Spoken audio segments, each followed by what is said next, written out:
ఒక డిబేట్‌లో కశ్యప్ అనే పర్సన్, రమణ అనే పర్సన్ మీద దాడి చేయడం జరిగింది. దీని గురించి మనం చూసుకున్నట్లయితే 'హర్ హర్ మోదీ, ఘర్ ఘర్ మోదీ' అని చెప్పినందుకు కొట్టడం జరిగింది. అసలు బీజేపీలో ఎందుకు మోదీని అంత దేవుడి లెక్క చూస్తున్నారు? అసలు ఆ డిస్కషన్‌లో 'హర్ హర్ మోదీ, ఘర్ ఘర్ మోదీ' అనేది రాలేదండి. హ్మ్. అది ఆయన ఇంకొక డిబేట్‌లో మాట్లాడాడు. ఓకే.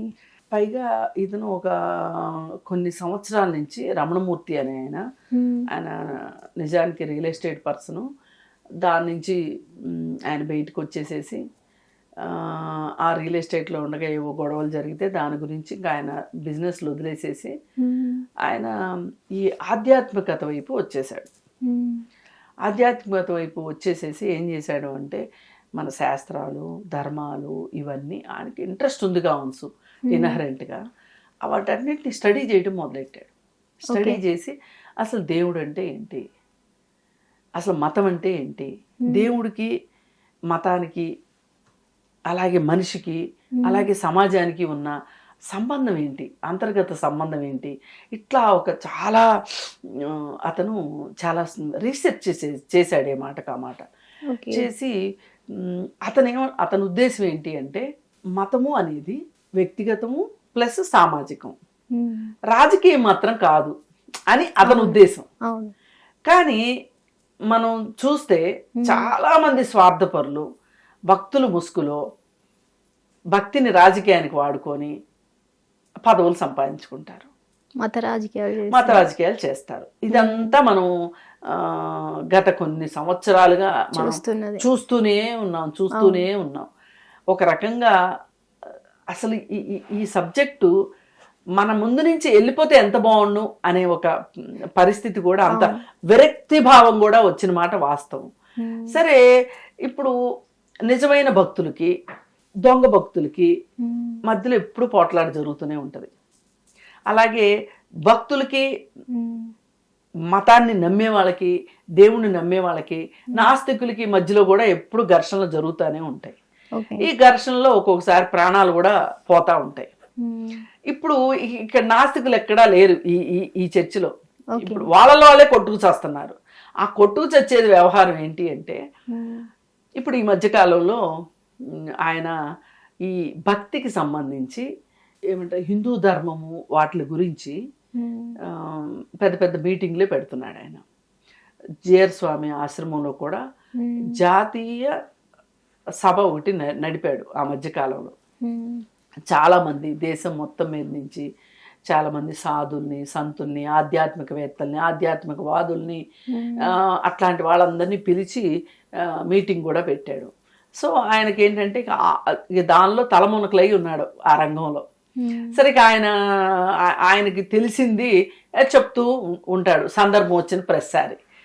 అయితే ఆయన ఈ రామజన్మభూమి వివాదం ఉన్నది కదా, దాని గురించి, అట్లాగే ఇప్పుడు రాముడి గుడిలో, అయోధ్య రాముడి గుడిలో విరాళాలు మాయమైనవి, అక్కడ ఆర్థిక పరమైన అరాచకత్వం నడుస్తుంది, చాలామంది ఆ డబ్బులు కొట్టేశారు అనేది బయటకు వచ్చింది. ఈ బయటకు వచ్చిన తర్వాత కూడా ఆయన దాని గురించి కూడా చాలా మాట్లాడాడు. అలా మాట్లాడినప్పుడే ఆయన హర్ హర్ మోదీ, ఘర్ ఘర్ మోదీ అనే మాటలు కూడా మాట్లాడాడు. అయితే దీనిలో ఇంకొంచెం కాలం జరిగిన తర్వాత రావణ్ అనే ఒక యూట్యూబర్ని విజయవాడలో అరెస్ట్ చేశారు. అరెస్ట్ చేసి ఒక 4 కేసులు పెట్టారు. ఆ 4 కేసులు బెయిల్ వచ్చింది. 5వసారి ఉపా చట్టం పెట్టారు. ఈయన అనింది ఏంటంటే, అసలు ఇప్పుడు అతను చేసిన నేరాలకి ఉపా చట్టం పెట్టడం ఎంతవరకు కరెక్ట్, ఆయన చేశాడు, ఆయన మీద ఆరోపిస్తున్న నేరాలకి ఉపా చట్టానికి సంబంధం లేదు. అసలు అతను అడిగిన కొన్ని ప్రశ్నలు సరియైన ప్రశ్నలే, అతను లేవనెత్తిన సమస్యలు కూడా కొన్ని వాస్తవమైన సమస్యలే అని చెప్పి ఈయన అతనికి సపోర్ట్గా మాట్లాడాడు అనేది కోపం అన్నమాట. అయితే ఈ వీడియోలన్నీ చూస్తున్నారు కొంతమంది. అలాగే ఇతని గురించి కూడా, రావణ్ గురించి ఈయన చేసిన వీడియో కూడా చూశారు. చూసి ఒక వారం రోజుల క్రితం అనుకుంటా ఒక ఈ హిందూ ధర్మపదము ఏదో ఉంది ఒక ఛానల్, ఆ ఛానల్లో ఈయన మాట్లాడిన వీడియోని డీకోడ్ చేస్తూ మాట్లాడాడు. మాట్లాడి ఇలా ఎవరన్నా మాట్లాడతారా, ఇలా మాట్లాడితే చెప్పు పెట్టి కొట్టరా అని మాట్లాడాడు. కరెక్ట్గా 4 రోజుల తర్వాత బీఆర్కే న్యూస్లో ఈ వీడియో ఈ డిస్కషన్ వచ్చింది. ఈ డిబేట్లో రమణమూర్తి గారు వచ్చారు, ఈ కశ్యప్ రెడ్డి అన్న అతను వచ్చాడు, ఇంకొక ఆయన కూడా ఎవరో వచ్చారు. వచ్చేసి కూర్చున్నారు, డిస్కషన్ స్టార్ట్ అయింది. దాంట్లో ఆయన చెప్పింది ఏంటంటే మతాన్ని రాజకీయాలకు వాడుకుంటున్నారు, ఇది కరెక్ట్ కాదు, అందుకని చెప్పి నా దగ్గర కొన్ని ఆధారాలు ఉన్నాయి ఇలా వాడుకుంటున్నారు అని చెప్పి ఆయన ఏం చేశాడంటే ఒక శ్రీకృష్ణ విశ్వరూపం, కృష్ణుడి విశ్వరూపం గురించి ఒక ఫోటో చూపించాడు. దానిలో ఆ విశ్వరూపంలో మెయిన్ తలకాయని తీసేసి ఆ తలకాయ ప్లేస్లో మోడీ తలకాయ పెట్టారు. దాని గురించి చెప్పాడు ఆయన. చెప్పేసరికి డిసైడ్ అయ్యి వచ్చాడు కదా కొట్టాలని, బాగా మందపాడి చెప్పు కూడా వేసుకుని వచ్చాడు కొడదామని చెప్పి. ఇంకా ఈయన డైలాగ్ చెప్పగానే నువ్వు తలకాయ అంటే కుదరదు, తలకాయ అంటే కుదరదు, తలకాయ అంటే చెప్పు తెగుద్ది అంటే ఆ కొట్టు చూద్దాం అన్నాడు ఆయన.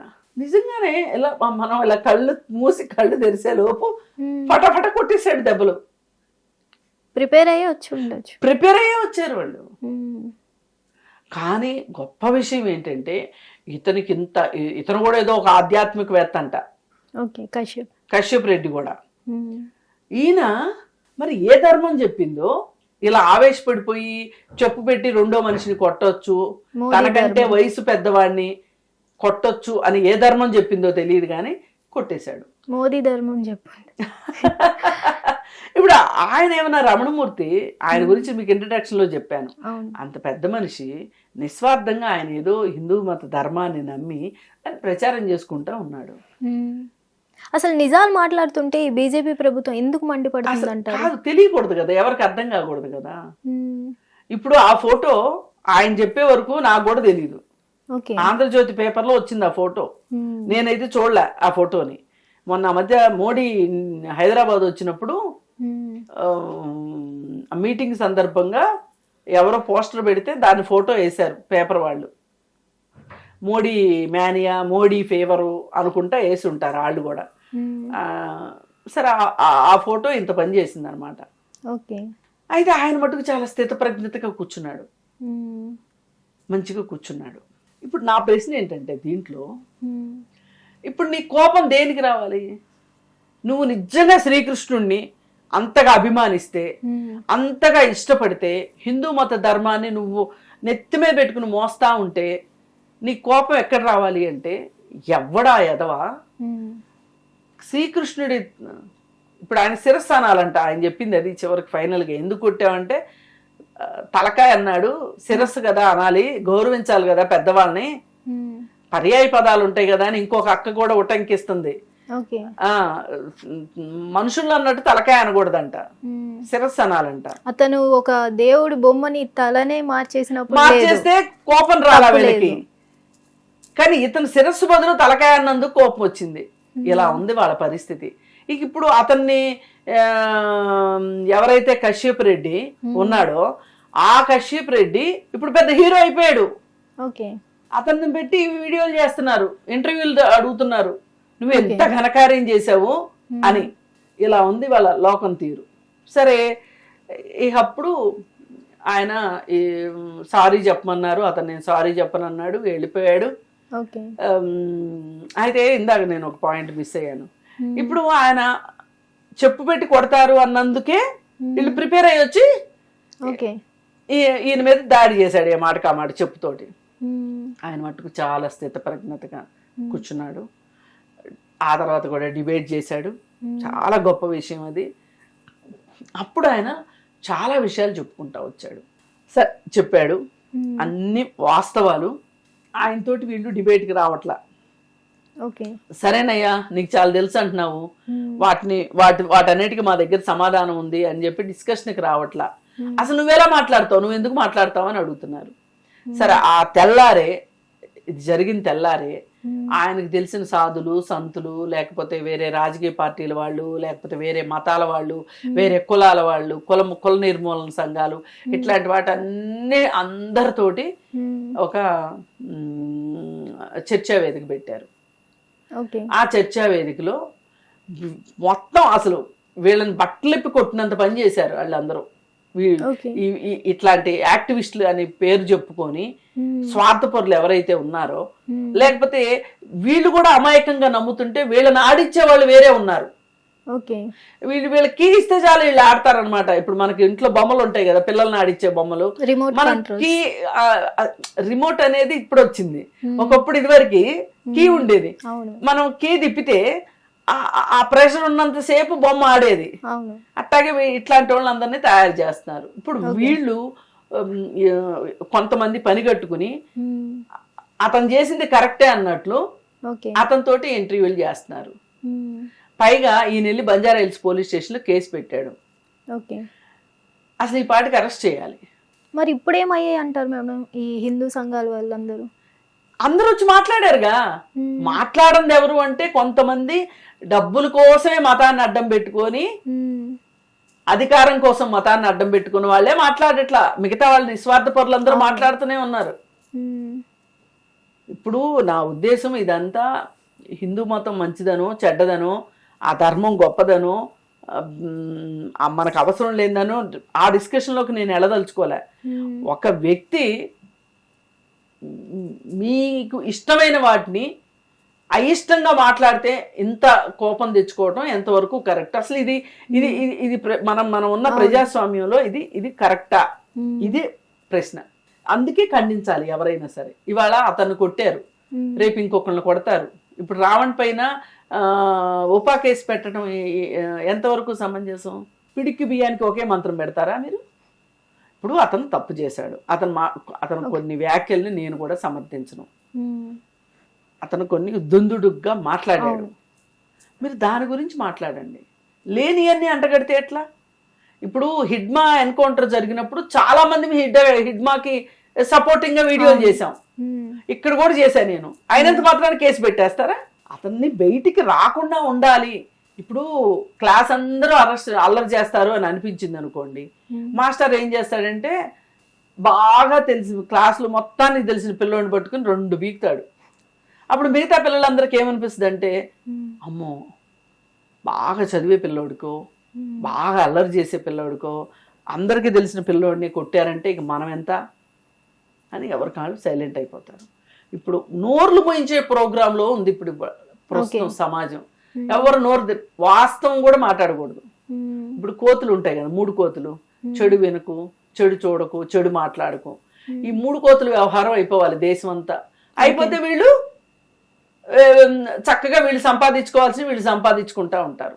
అంటే ఇక్కడ నోరు మోయిస్తే ఇంకొకరు ఇలాంటి వాళ్ళు రారు అని, ఇంకెవరు ధైర్యం చేయరు, మాట్లాడకుండా ఉంటారు అని. ఓకే. ఒకప్పుడు 2014, 15 ఆ ప్రాంతంలో కూడా, 15, 16 ఆ ప్రాంతంలో కూడా ఒక 7-8 మందిని చంపేశారు. గోవింద్ పన్సారే అని, నరేంద్ర దబోల్కర్ అని, కల్బుర్గి అని, గౌరీ లంకేష్ అని ఇట్లా చంపేశారు. వాళ్ళు ఏమంటారంటే వాళ్ళు ఉన్నదొన్నట్టు రాస్తారు, ఉన్నదొన్నట్టు మాట్లాడతారు. అట్లా ఇప్పుడు మళ్ళీ ఏమన్నా ప్రోగ్రాం పెట్టారో అర్థం కావట్లేదు. కానీ ఏది ఏమైనా వాళ్ళ వాదనని వ్యతిరేకించిన వాళ్ళు, వాళ్ళ మాటల్ని ఇది కరెక్ట్ కాదు అని చెప్పిన వాళ్ళని, వాళ్ళ మార్గానికి అడ్డొస్తారేమో అనుకున్న వాళ్ళని తొక్కుకుంటా, తోసుకుంటా, అవసరమైతే హత్యలు చేసుకుంటా, అది ఇది కాదంటే ఉపా పేరుతోటి పోలీస్ జైళ్ళలో పెట్టడం, ఇది నిత్యకృత్యం అయిపోయింది వాళ్ళ. దీన్ని ప్రశ్నించిన వాళ్ళని, ఆయనది హిందూ మతమే కానీ మీ తప్పు అన్నందుకు కొట్టారు అతన్ని. ఇది ఖండించవలసిన విషయం. హిట్ టీవీ యాప్, ఇందులో short news, live news, entertainment shows, movies, digital magazines తో పాటు మీ జిల్లా వార్తలను కూడా ఫ్రీగా చూడొచ్చు. ఇంకెందుకు ఆలస్యం, వెంటనే హిట్ టీవీ యాప్ ని డౌన్లోడ్ చేసుకుని ఫ్రీగా ఎంటర్టైన్మెంట్ పొందండి. Hit TV app. Hit TV app. Please download hit TV app. Hit TV app ని ఫ్రీగా డౌన్లోడ్ చేసుకుని ఎంజాయ్ చేయండి. మీకు నచ్చిన ఎంటర్టైన్మెంట్ కోసం హిట్ టీవీ యాప్ ని ఫ్రీగా డౌన్లోడ్ చేసుకుని ఎంజాయ్ చేయండి. హిట్ టీవీ యాప్ ని డౌన్లోడ్ చేసుకుని ఆస్వాదించండి, ఆశీర్వదించండి. ఇంతమంది సెలబ్రిటీలు హిట్ టీవీ యాప్ ని డౌన్లోడ్ చేసుకోండి అని చెప్తున్నారంటే ఎంత మంచి యాప్ ఆలోచించండి. అమెరికా అమెరికాలో చదవాలనుకునే వాళ్ళకి విశ్వసనీయమైన పేరు మన శౌర్య కన్సల్టెన్సీ. UK లో 1 year masters. 2 years work permit up to 5 years visa. Contact Saurya Consultancy.